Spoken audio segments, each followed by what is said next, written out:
नमस्कार दोस्तों, मेरा नाम राहुल। तो दोस्तों आज हम बात करने वाले हैं एसएससी जीडी का जो 23/2/2024 का जो पेपर लिया गया था, उसके अंदर जो आपकी शिफ्ट 4 हुई थी, उसके अंदर जितने मैथ क्वेश्चन पूछे गए थे आज के इस वीडियो के अंदर हम उनका फुल डिटेल्स और बारे में बात करने वाले हैं। तो बिना किसी तरीके से वीडियो को स्टार्ट करते हैं। आप जो इस वीडियो क्लास में हमें बात जरूर बताना कि आपको वीडियो कैसा लगा। तो चलते हैं सबसे पहले क्वेश्चन पर। सबसे पहले क्वेश्चन आपसे अगर पूछा गया था कि 220 लीटर के मिश्रण में पानी और दूध का जो अनुपात है वो 6:5 है। पानी और दूध का अनुपात यहाँ पर 5:4 करने के लिए मिश्रण में कितना पानी मिलाना चाहिए। देखो किस प्रकार से हल करोगे। आपको यहाँ पर रखा है वाटर एंड मिल्क का रेशो कितना रखा है, आप लोगों को 6:5 रखा है। आपको बनाना क्या, आप लोगों को 5:4 बनाना है। कितने यूनिट मिलाना है हमें ये बात अभी नहीं पता है। अगर सॉल्व करेंगे तो देखो यहाँ पर ये 5 यूनिट है, यहाँ पर 4 यूनिट है, दोनों को बराबर बनाना पड़ेगा। इसको हम 4 से इंटू कर देते हैं, इसको हम 5 से इंटू कर देते हैं। अगर सॉल्व करेंगे तो यहाँ पर 24 आएगा, यहाँ पर कितनी वैल्यू आएगी आप बोलोगे 5 के 20 आएगा, यहाँ पर कितना आएगा 5 के 20 आएगा, यहाँ पर 50-25। यानी कि हमारा जो फाइनल रेशो हो गया वो कितना हो गया, आप बोलोगे 25:20 हमें बनाना है। पहले कितना था 24:20 था। यानी कि हमने कितना ऐड किया, आप बोलोगे यहाँ पर 1 यूनिट ऐड किया है। तो यूनिट की वैल्यू दे रखी थी आपको, पहले आप बोलोगे 44 यूनिट की वैल्यू दे रखी थी। कितनी आप बोलोगे 220 लीटर दे रखी थी आपको। 1 यूनिट की वैल्यू बतानी थी, तो आप इस प्रकार सॉल्व करेंगे। अगर इसको काटेंगे तो पूरे कितने बार कट जाएगा, आप बोलोगे 5 बार कट जाएगा। यानी कि 5 लीटर जो होगा वो इस क्वेश्चन का करेक्ट आंसर होगा। चलता है अगले पर। अगला बोला जरा आपसे यहाँ पर ए जो है किसी काम को 55 दिन में पूरा कर सकता है, वह 20 दिन तक काम करता है और फिर शेष काम को बी को अकेले जो है 49 दिन में पूरा करना पड़ता है। तो आपसे यहाँ पर बोला जा रहा है कि दोनों को एक साथ मिलकर उस काम को पूरा करने में कितने दिन लगेंगे। देखो ए जो है 55 दिन में काम पूरा कर सकता है, यानी कि टोटल काम कितना होगा, बोलोगे 55 × ए। यानी कि ए की एब्सेंस से कुछ भी रही हो, हमें इस बात से कोई मतलब नहीं है। लेकिन अगर अपनी एफिशिएंसी का यूज़ करते हुए अगर एक काम करेगा तो 55 दिन में उस काम को पूरा कर लेगा, है कि नहीं। यह बात सही, आप लोग बिल्कुल सही बात है। आपसे बोला जा रहा है कि वो 20 दिन तक काम करता है, यानी कि 20 दिन तक इन्हें अपनी एफिशिएंसी से काम किया है और शेष काम को बी ने यहाँ पर किसने कितने दिन में पूरा कराया, 49 दिन में पूरा कराए। ठीक है, यानी टोटल काम इतना आएगा। तो आपसे बोला जा रहा है कि दोनों मिलकर उस काम को कितने दिन में पूरा कर लेंगे। अगर आप इस इक्वेशन को सोल्व करेंगे तो एक बात ध्यान रखना कि आपका टोटल काम जो है वो कितना है, आप लोग 55 × ए। अगर इसको सॉल्व करेंगे तो 55 से 20 जाएंगे तो कितना बचेगा, 35 बचेगा। 35 ए बराबर 49 बी। अगर आप अब इसको काटेंगे तो 7×5 35 होता है, 7×7 49 होता है। यानी कि ए और बी के एफिशिएंसी का रेशियो कितना आ गया, आप लोग यहाँ पर ए और बी के एफिशिएंसी का रेशियो हमारे पास आ गया 7:5। है कि नहीं बात सही, आप लोग बिल्कुल सही बात है। तो टोटल काम कितना निकलेगा, आप लोग यहाँ पर ए की एफिशिएंसी 7 है, यानी कि एक दिन में 7 काम कर सकता है। तो टोटल काम कितना आएगा, आप लोग 55 दिन में काम करेगा 7 की एफिशिएंसी से, तो टोटल काम इतना आएगा। आपसे अब बोला जा रहा है कि वो दोनों मिलकर उस काम को कितने दिन में पूरा कर सकता है। ए की एफिशिएंसी 7 है, बी की एफिशिएंसी 5 है, यानी कि टोटल एफिशिएंसी कितनी हो जाएगी, आप बोलोगे 12 हो जाएगी। तो आपके बट्टे में 12 वाला आंसर आएगा। तो ए की ऑप्शन में नहीं है, तो आपका जो ऑप्शन पहला होगा वो करेक्ट आंसर होगा। आप इसको सॉल्व कर सकते हैं, आपका ऊपर 385 भी बन जाएगा।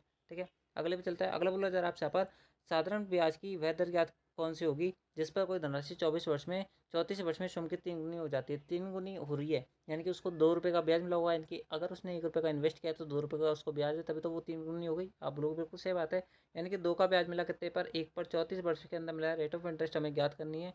बट्टे में करेंगे 100, अगर काटेंगे तो 17 बार कटेगा। तो 100/17 आपको सॉल्व करना है और आपका आंसर आपके हाथ में होगा। ठीक है, तो 100/17 अगर मैं करूँगा तो मेरे पास यहाँ पर क्या आ जाएगा, आप बोलोगे रेट ऑफ इंटरेस्ट आ जाएगा। सॉल्व करेंगे तो देखो 17×5 होता है, यानी कि 5 पॉइंट वाला आंसर होगा, 6 वाला आंसर नहीं हो सकता।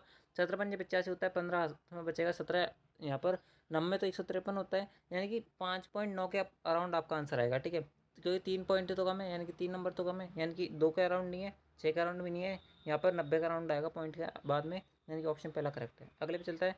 अगला बोला जा रहा है आपसे यहाँ पर 16.5, 9, 10.5, 12.5 और वाई का जो औसत है वो 12.5 है। तो वाई की वैल्यू पूछ रहा है, कुछ नहीं करना। आप जो सबसे बेस्ट मेथड यही है कि आप इन सबको जोड़ लो, आपका आंसर आ जाएगा।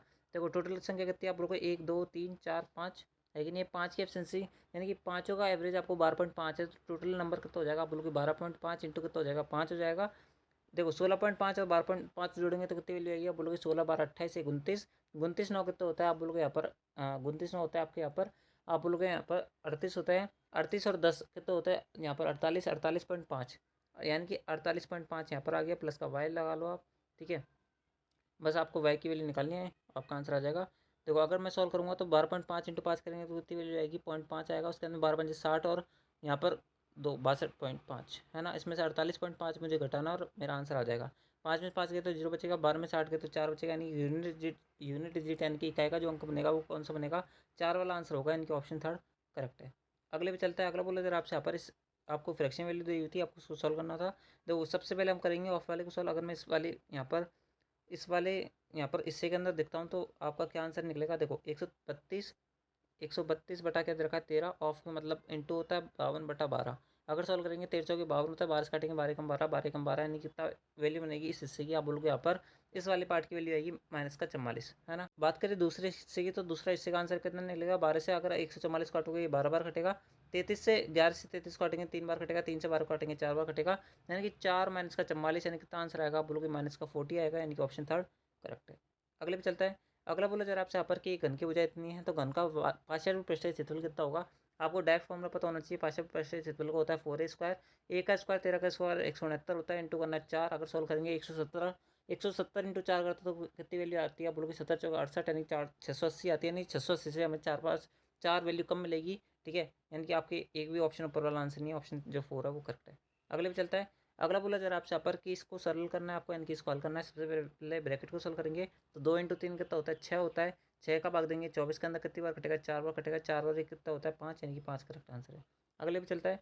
अगला बोला जरा आपसे यहाँ पर अंकित मूल्य क्रय मूल्य से 28% अधिक है। मान लो कि एक सामान है, आप 100 रुपये में खरीद के लाए, आपने अंकित मूल्य उस पर 28% ज़्यादा कर लिया, यानी कितना कर दिया है, 128 कर दिया है। उसके बाद में बोला जरा आपसे पर कि वह उस पर 15% की छूट देता है, यानी कि कितने रुपये में उस माल को बेच रहा है, आप लोग यहाँ पर उसके 85% में बेच रहा है कि नहीं। बात सही। जो भी आंसर आएगा 100 से जितना कम आएगा ज़्यादा आएगा वो हम देख लेंगे, और वही हमारा आंसर हो जाएगा। अगर अब इसको काटेंगे तो देखो, काटो मत इसको, डायरेक्ट इंटू कर लो, क्योंकि 100 से भाग देना हमारे पास ज़्यादा ईजी होता है। अगर 128 इंटू 50 करूँगा तो कितनी वैल्यू आएगी, देखो 28 पंजे कितने होता है, आप लोग 8 5 40 होते हैं, 4 से लगेगी, 5 10 4 140, यानी कि एक हाथ से लगेगी, 5 1 5 5 1 6 8 8 8 64 होते हैं, 6 से लगेगी, और 12 96 होता है, 96 से कितने होते हैं, 102 होते हैं, ठीक है। इसको सोल्व करेंगे, 0 आएगा, 8 आएगा, यहाँ पर 8 आएगा, यहाँ पर 0 आएगा, 1 आएगा। 100 से कितना ज़्यादा है, आप बोलोगे यहाँ पर बट्टे में 100 भी तो था, तो बट्टे में 100 करेंगे तो 2 0 आ जाएगी आपकी, ठीक है। यानी कि 8.80% का उसको क्या है, नेट प्रॉफिट है, यानी कि यहाँ पर ऑप्शन पहला करेक्ट है। अगले पे चलता है। अगला बोल रहा है जरा आपसे यहाँ पर कि यदि ई का 30% जो है एफ के 60% की वैल्यू, तो ई और एफ का रेशियो पूछ रहा है। कुछ नहीं करना, ई का 30% है, यानी कि 30/100 कर दो, एफ के 60% के बराबर है, एफ इंटू 60 कर दो। सॉल्व करेंगे, 2 0 से 2 0 कट जाएगा, ई एफ का रेशियो कितना आएगा, बोलोगे 2 रेशियो 1 आएगा, यानी कि ऑप्शन दूसरा करेक्ट है। अगले पे चलता है। अगला बोलो जरा आपसे यहाँ पर कि एक कार का जो विक्रय मूल्य यानी कि सेलिंग प्राइस जो है वो 640 रुपये है। यदि कार को 60% छूट पर बेचा जाता है तो कार का अंकित मूल्य कितना होगा। देखो हमेशा ध्यान रखना, छूट जो दी जाती है वो अंकित मूल्य पर दी जाती है, सेलिंग प्राइस पे कभी भी नहीं दी जाती। देखो अंकित मूल्य कितना है, सॉरी विक्रय मूल्य कितना है, 640 है। छूट कितने परसेंट की थी, 60% की थी। मान लेता हूँ जो आपका यानी कि मार्क प्राइस जो था वो ₹X था। अगर आपने 60% पे उस चीज़ के अंदर क्या किए, छूट दिए, तो वो आपने उस वस्तु को कितने परसेंट में बेच दिया, आप लोग 40% में बेच दिया है। अगर आप अब इसको सॉल्व करेंगे तो आपका आंसर कितना आएगा, 1 0 से 1 0 कट जाएगा, 4 से काटेंगे 16 बार कटेगा, 16 इंटू यहाँ पर 160 बार कटेगा ना, क्योंकि 640 था ना, तो 160 ही हो गया, इंटू 10 में ये है, यानी कितनी वैल्यू आएगी, 1600 आएगी, यानी ऑप्शन 4 करेक्ट है। अगले पे चलता है। अगला बोला जरा आपसे यहाँ पर कि एक आदमी जो है अपनी आय का 58% हिस्सा जो है खर्च कर देता है। यदि उसकी आय में 30% की वृद्धि हो जाती है और उसके व्यय में जो है 25% की वृद्धि हो जाती है, तो बचत में होने वाली वृद्धि का यानी कि वृद्धि बतानी है, ठीक है। कुछ ही नहीं करना। देखो मान लो कि एक व्यक्ति है जो उसकी 100 रुपये इनकम थी, है ना, ये इनकम है उसकी, 58% खर्च कर रहा है, यानी कि एक्सपेंडिचर कितना है 58 रुपये, तो सेविंग कितनी होगी उसकी, आप लोग यहाँ पर उसकी सेविंग बन जाएगी यहाँ पर 42, है कि नहीं। ये बात सही, आप लोग बिल्कुल सही बात है। आय में 30% वृद्धि हुई, कितनी हो गई, आप लोग 130 हो गई। आपसे आप बोला जा रहा है कि उसके व्यय में 25% वृद्धि हो गई। पहले व्यय कितना था, 58 रुपये था, अभी जो है व्यय के अंदर 25% वृद्धि हो गई, यानी कि 1/4 की वृद्धि हो गई, यानी कि अभी जो है व्यय पहले का यहाँ पर 5/4 है कि नहीं है। अगर सॉल्व करेंगे तो कितनी वैल्यू आएगी, देखो आप जो यहाँ पर ऊपर नीचे 25 से इंटू कर लो, ठीक है। सॉल्व करेंगे, 25 से इंटू करना ज़्यादा टफ हो जाएगा, तो आप वैसे नॉर्मल इंटू कर लो। 8 5 40 होते हैं, 4 से लगेगी, 5 25 25 4 29, बटे में 4 4 7 28 होते हैं। उसके अंदर कितनी वैल्यू बचेगी, 4 7 28, और 1 0 बचेगा, यहाँ पर 2 बार जाएगा, फिर कितनी बार जाएगा, आप बोलोगे यहाँ पर 2 0, यानी कि 5 बार जाएगा, ठीक है। 72.5 हो गया कि नहीं हो गया, हो गया। आपसे आप बोला जा रहा है कि अब उसकी सेविंग के अंदर कितनी वृद्धि हुई। पहले यहाँ पर सेविंग थी 42 रुपये की, अभी कितनी हो रही है, आप बोलोगे 130 माइनस का 72.5, कितनी वैल्यू आएगी, 0.5, ठीक है। उसके बाद में यहाँ पर कितना बचेगा, आप बोलोगे आपके पास वैल्यू बचेगी 9, 9 में 2 गए तो 7, उसके अंदर में वैल्यू बचेगी आपके पास 12, 12 में 7 गए तो यहाँ पर 5, ठीक है। पहले यहाँ पर सेविंग कितनी थी 42, अभी कितनी है 57.5, कितनी वृद्धि हुई 15.5 की, कितने पर 42 पर, ठीक है। 15.5 जो है ना 42 का कितना परसेंट है, वही आपको यहाँ पर बताना है और आपका आंसर आ जाएगा। 15.5 जो है 42 का कितना परसेंट है, यही आपको बताना है, आपका आंसर आ जाएगा। 1 0 से 1 0 आ जाएगा, 1 0 से 1 0 कट जाएगा, काटेंगे 21 बार कटेगा, यहाँ पर इसको काटेंगे तो कितनी बार कटेगा, इसको काट लो 5 बार कटेगा, यहाँ पर इसको सॉल्व करेंगे तो 50 में 25, 2 से लगेगी, उसके अंदर 15 5 75, 277/21, ये थोड़ा सा लेंथी क्वेश्चन था, यानी थोड़ा कैलकुलेटिव सवाल था। इसको सॉल्व करेंगे तो 21 का भाग देंगे अगर हम इसके अंदर, तो 21 से 63 होता है, यानी कि 3 से स्टार्टिंग वाला आंसर आएगा, यानी कि ऑप्शन जो 4 है वही करेक्ट आंसर है। ठीक है, अगले पे चलता है। अगला बोला जरा आपसे यहाँ पर कि यहाँ पर ये सिंप्लीफिकेशन का क्वेश्चन था, आपको इसको सोल्व करना है और आपका आंसर आपके हाथ में होगा। देखो सबसे पहले ब्रैकेट को सोल्व करता है, 129 माइनस का 69 करूँगा तो कितनी वैल्यू बचेगी, 60 बचेगी, है ना। अगर मैं भाग को एक बार के लिए छोड़ता हूँ, है ना, यहाँ पर बट्टे में भाग है वैसे तो, आप ऐसे लिख ही लो, ठीक है। 60 आएगा, ऊपर सब चीज़ें इंटू में, तो इंटू में कर दो। 12 इंटू 5 इंटू कितना है, आप बोलोगे 3 है। 12 पंजे 60, 60 से 60 टूट गया, आंसर कितना बचेगा, 3 हाथ में बचेगा आपके पास। ऑप्शन दूसरा करेक्ट है। अगले पे चलता है। अगला बोलो जरा आपसे पर कि एक दुकानदार जो है वो 3500 रुपये में एक माल को बेच देता है। यदि फूलदान का जो क्रय मूल्य था, कॉस्टिंग थी 2800 रुपये की थी, तो उसका लाभ परसेंट कितना है। 2800 का माल आप बेच रहे हो 3500 रुपये में, कितने का मुनाफा है, आप बोलोगे 700 रुपये का मुनाफा है, कितने पर, आप बोलोगे 2800 पर। इंटू करेंगे 100, इसको काटेंगे 4 बार कटेगा, ये कितनी बार कटेगा, 25 बार कटेगा। ऑप्शन 4 करेक्ट है। अगले पे चलता है। अगला बोला जा रहा है आपसे पर पी क्यू का जो अनुपात है, यानी कि पी जो है क्यू को 40% के लाभ पर खुर्ची बेचता है, क्यू जो है आर को 80% के लाभ पर बेचता है। पी और आर के जो क्रय मूल्य है उनके बीच का अनुपात कितना है। ठीक है, मान लेते हैं कि पी ने एक कुर्सी खरीदी कितने रुपए में, 100 रुपये में, हमें मान के चल रहा है 100 रुपये में खरीदी। यहाँ पर क्यू को कितने रुपये में बेच रहा है, 40% के लाभ पर, 140/100 में। अब जो भी हमारे पास आंसर आएगा इससे, वो क्यू का हमारे पास क्या बच जाएगा, कॉस्ट प्राइस बन जाएगा। ये आर को 80% लाभ पर बेच रहा है, यानी कि 180/100 में बेच रहा है कि नहीं बेच रहा, बेच रहा है। आप अब इसको सॉल्व कर लो और आपका आंसर आ जाएगा। ठीक है, यानी जो भी आंसर आएगा वो 100 से देख लेंगे हम कितना आपका रेशियो में आएगा। 100 से काटेंगे, 100 से 100 कर जाएगा, 1 0 से 1 0, 1 0 से 1 0। 14 इंटू 18 कितनी वैल्यू आएगी, 18 चौके 72, 7 से लगेगी, 18 का 18, 18 7 कितना होता है, 25। ठीक है कि नहीं, ये बात सही, आप बोलोगे बिल्कुल बात सही है ना। तो ये आपका क्या आ गया, आर का यहाँ पर कॉस्ट प्राइस आ गया। तो आपको दोनों का रेशियो पूछ रहा है 100 और 252 का। अगर आप अब इसको काटेंगे 4 से, यहाँ पर 25 बार कटेगा, ये 6 बार कटेगा, और यहाँ पर कितनी बार कटेगा, 3 बार कटेगा। 25:63 करेक्ट आंसर है, ऑप्शन 3 करेक्ट है। आप जो मान कर अगर इस क्वेश्चन करेंगे तो जल्दी बन जाएगा बजाय एक्स के। ठीक है, अगले भी चलता है। अगला बोला जरा आप यहाँ पर इसकी वैल्यू बताओ। ये क्वेश्चन थोड़ा सा मेरे को लगता है मिस प्रिंट है ना, यहाँ पर 2 आएगा आई थिंक, 2.4। ठीक है, पता नहीं, आप देख लेना, मैं आपको बता देता हूँ किस प्रकार से सॉल्व करना है। वैसे इसको अगर आप इसको सॉल्व करेंगे तो यहाँ पर कितनी वैल्यू आएगी, 1.69 आएगा। यहाँ पर इसको सॉल्व करेंगे तो 1.44 आएगा, उसके बाद में यहाँ पर 14 रहा होगा। ठीक है, तो यहाँ पर 14 का स्क्वायर 196 होता है, यानी कि 1.96 रहा होगा। ठीक है, अगर आप अब इसको सॉल्व करेंगे तो देखो अप्रोक्सीमेटली से उड़ा सकते हो आप, 1 2 3, यानी कि 3 तो वैल्यू आएगी। ये 96 में से अगर मैं 4 जोड़ देता हूँ तो यहाँ पर एक नया वैल्यू बन जाएगा, यानी कि एक नया नंबर बन जाएगा। यहाँ पर कितना बचेगा, 40 बचेगा पॉइंट के अंदर। यहाँ पर कितना बचेगा, पॉइंट के अंदर 69 बचेगा। 6 4 10, यानी कि एक और नया नंबर बन गया। फिर कितना बचेगा, 0.09, यानी कि 5.09 करेक्ट आंसर होगा, यानी कि ऑप्शन दूसरा करेक्ट है। समझ पाए होंगे मैंने कैसे किया है कि 0.40 और 0.60 को जोड़ूंगा तो कितना यहाँ पर रुपया बन जाएगा। आप रुपये के हिसाब से समझ सकते हो कि 40 पैसे और 60 पैसे जोड़ूंगा तो मेरे पास 1 रुपया बन जाएगा कि नहीं बन जाएगा, बन जाएगा बिल्कुल। बस आपको इस प्रकार सॉल्व करना है और आपका आंसर आ जाएगा। अगले पे चलता है। 11 छात्रों के एक समूह का जो प्राप्त औसत अंक है वो 53 है। 13 छात्रों के दूसरे समूह द्वारा प्राप्त औसत अंक जो है वो 48 है। तो सभी 24 छात्रों द्वारा प्राप्त औसत अंक कितने हैं। देखो 11 छात्रों के द्वारा प्राप्त औसत अंक कितने हैं, यहाँ पर 53। 13 छात्रों के दूसरे समूह है उसके द्वारा प्राप्त अंक कितने हैं, 48। तो सभी 14 छात्रों को पूछ रहा है, कुछ नहीं करना, वेटेड एवरेज से उड़ा लो क्वेश्चन को। आप जो कुछ भी यहाँ पर इनका एवरेज मान लो, मैं 50 मान के चलता हूँ क्योंकि 50 से ईजी रहेगा। अगर यहाँ पर देखेंगे तो 53 जो है 50 से 3 ज़्यादा है, यहाँ पर 48 जो है 2 कम है। अगर 11 इंटू 3 करूँगा तो 33 बनेगा, 13 इंटू 2 करूँगा तो 26 बनेगा। 33 माइनस का 26 करूँगा तो कितनी वैल्यू आएगी, आप बोलोगे 3 और 4, आप बोलोगे 7, यानी कि 7 आएगा प्लस के अंदर, आप बोलोगे बिल्कुल सही बात है। ये किसके अंदर बटेगा, आप बोलोगे 11 और 13 के अंदर बटेगा, यानी कि 11 13 कितना होता है, आप बोलोगे 24 होता है। 7 का भाग 24 के अंदर दोगे, है ना, यानी कि 24 के अंदर 24 का भाग 7 के अंदर दोगे और प्लस के अंदर क्या जोड़ोगे, 50 जोड़ोगे, है ना। तो ये वैल्यू जो है कहीं भी, ठीक है, अगर आप ध्यान से देखोगे ना तो एक बार तो ये पूरा पूरा भाग जाने से, है ना, यानी कि ये जो आंसर आएगा 50 पॉइंट अप्रॉक्स आएगा। ठीक है, तो 50 पॉइंट अप्रॉक्स एक ही ऑप्शन है, ऑप्शन 4 यही आंसर है। अगले पे चलता है। अगला बोला जरा आपसे यहाँ पर कि ये कक्षा में जो है 38% जो है लड़के हैं, लड़कियों की संख्या 31 है, तो कक्षा में लड़कों की संख्या कितनी है। देखो 38% लड़के हैं, हर क्लास में जो बच्चे होते हैं वो 100% होता है, लड़कियों की संख्या 31 है ना, और 38% लड़के हैं, यानी कि 31 अगर लड़कियां हैं, 38% लड़के हैं, तो लड़कियों का परसेंटेज कितना रहा होगा। आप लोग यहाँ पर 100 माइनस का 38, यानी कितनी वैल्यू आएगी यहाँ पर, आप लोग 62 आएगी। 62% की वैल्यू अगर यहाँ पर 31 है, ठीक है, तो आपसे यहाँ पर 38% की वैल्यू पूछा जा रहा है, कुछ नहीं करना। देखो 31/62 इतना परसेंट आ गया, 38% की वैल्यू निकालनी है। ठीक है, अब आप इसको सॉल्व कर लो, आपका आंसर आपके हाथ में।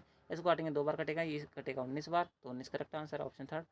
अगले पे चलता है। अगला बोला जा रहा है आपसे यहाँ पर कि दो रेलगाड़ियाँ हैं जो समान चाल से विपरीत दिशा में चल रही है। यदि प्रत्येक रेलगाड़ी की जो लंबाई है वो 160 मीटर है और वे एक दूसरे को 32 सेकंड में पार कर सकती है, तो प्रत्येक रेलगाड़ी की चाल कितनी है। देखो आपसे यहाँ पर बोला जा रहा है कि समान चाल है, यानी कि दोनों की जो यहाँ पर स्पीड है वो दोनों सेम है ना। तो स्पीड में मान लेता हूँ कि 2s बनेगी, विपरीत के अंदर है। रेलगाड़ी की लंबाई प्रत्येक की यहाँ पर कितनी है, 160, यानी कि टोटल लंबाई कितनी हो जाएगी आप लोग 320 हो जाएगी। यदि वे एक दूसरे को 32 सेकंड में पार कर सकते तो 32 आ गया।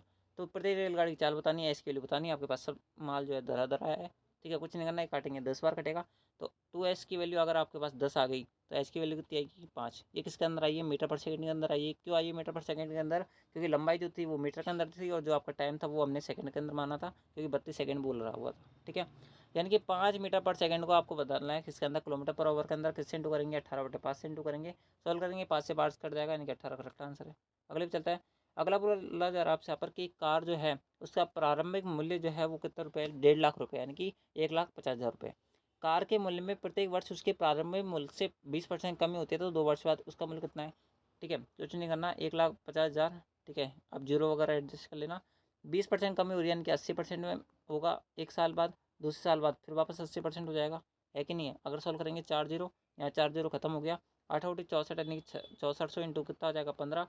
सॉल्व करेंगे 1 2 15 चौके 60, 6 से लगेगी, 15 छः की 72, सॉरी 15 छः की यहाँ पर कितने होते हैं 90, 90 और 6 कितने होते हैं 96, यानी कि 96,000 जो होगा वो करेक्ट आंसर होगा, यानी कि ऑप्शन जो आपका फोर्थ है वो करेक्ट है। अगले पे चलता है। अगला बोला जा रहा है आपसे यहाँ पर ए जो है बी से यहाँ पर 40% कम कुशल है, यानी कि ए और रेशियो बी कितना आएगा। अगर ए जो है बी से 40% कम कुशल है, यानी कि बी अगर किसी काम को 100 दिन में पूरा कर रहा है तो ये कितने दिन में करेगा, 140 दिन में करेगा। आपसे आप बोला जा रहा है कि बी जो है एक हेलमेट को 16 दिन में बना सकता है, तो उसी हेलमेट को बनाने में ए को कितने दिन लगेंगे। दोनों के एफिशिएंसी का रेशियो कितना आएगा, आप लोगों के 7:5 आएगा। 5 की एफिशिएंसी से किसी काम को यहाँ पर 16 दिन में कर सकता है, तो टोटल काम कितना आएगा 80 आएगा। तो आपसे बोला जा रहा है कि ए को हेलमेट बनाने में कितना टाइम लगेगा, तो 80/7 करेक्ट आंसर होगा, ठीक है। अब चूंकि इसने नहीं दिया है तो हम थोड़ा सा एडजस्ट करते हैं, यानी कि हमने कहीं गलती कर दी होगी। आपसे आप बोला जा रहा है कि ये क्वेश्चन थोड़ा सा मुझे मिसप्रिंट लग रहा है, क्योंकि देखो ए जो है बी से 40% कम कुशल है, यानी कि अगर ए जो है किसी काम को 100 दिन में पूरा करेगा तो बी कितने दिन में करेगा, 140 दिन में पूरा करेगा। अगर काटेंगे 1 0 से 1 0 कट जाएगा, ये 7:5 आएगा, बिल्कुल सही बात है। ए बी जो है अगर एक हेलमेट को 16 दिन में बना सकता है, ठीक है, तो 16 पंजे कितने होता है 80, 80 की एफिशिएंसी टोटल काम आ गया। तो ए को बनाने में कितना टाइम लगेगा, आप बोलोगे यहाँ पर 7 दिन की एफिशिएंसी ए की है, तो 80/7 ये आंसर होना चाहिए मेरा राउंड तो, ठीक है। आप बाकी देख लेना, मेरे हिसाब से 80/7 करेक्ट आंसर है इसका, ठीक है। तो दोस्तों इस प्रकार से ये था आपका यहाँ पर SSC GD का जो आपका 23/2/2024 को जो आपकी शिफ्ट 4 हुई थी उसका जितने मैं तो क्वेश्चन पूछे गए थे उनका सोल्यूशन मैंने आपको बता दिया है। तो आज की इस वीडियो के अंदर बस इतना ही, मिलता है फिर नेक्स्ट आंसर की वाली वीडियो के अंदर। तक लीजिए हिंद, जय भारत, जय Hindustan, thanks for watching, thank you.